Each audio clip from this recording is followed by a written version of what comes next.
One of the 56 most horrendously terrible accidents happened on June 26, 1943, when 48 P-47Cs left a forward working base at RAF Manston late in the early evening to give escort to B-17 aircraft, getting back from a mission against Villa Coublay landing strip in the Paris rural areas.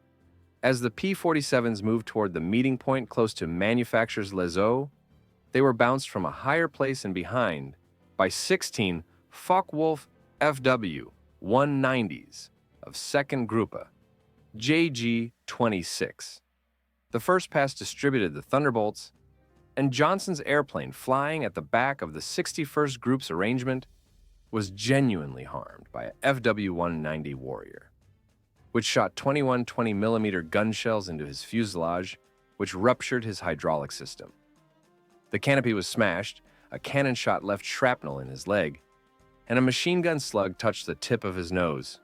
For some time, the flaming P-47 dove from the sky, turning in twistings until Johnson figured out how to recover control by kicking past on rudder to even out the wings and pulling back on the stick.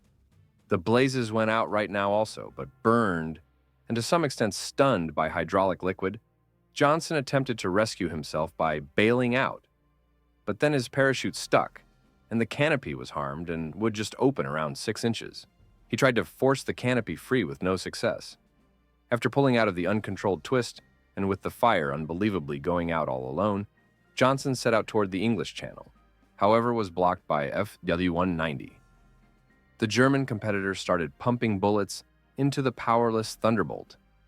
Slugs and cannon shells tore through the fuselage. Johnson shocked each time a shell struck into the armor plate.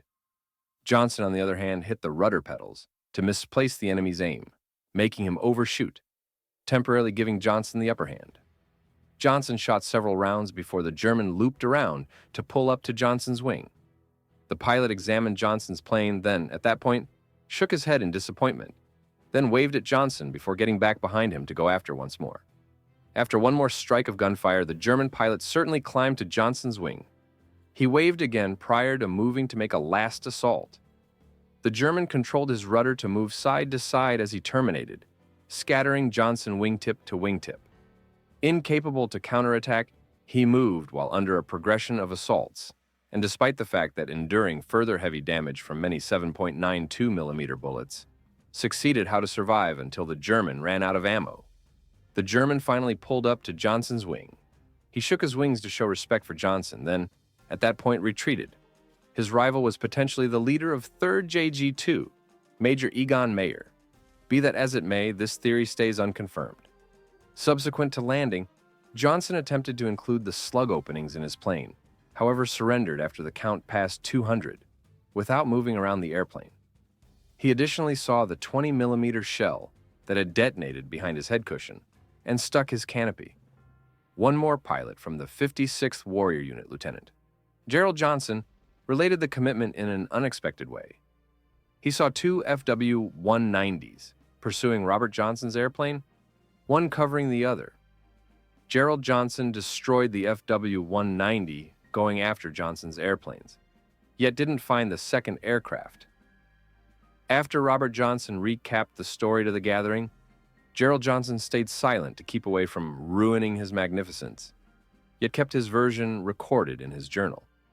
While Johnson successfully landed at Manston, 4 different pilots of the 56th Fighter Group were killed, and a 5th pilot, Samuel D. Hamilton, ready to broaden only one of his plane's landing gear struts, had to bail out in the English Channel and was rescued in north of Yarmouth.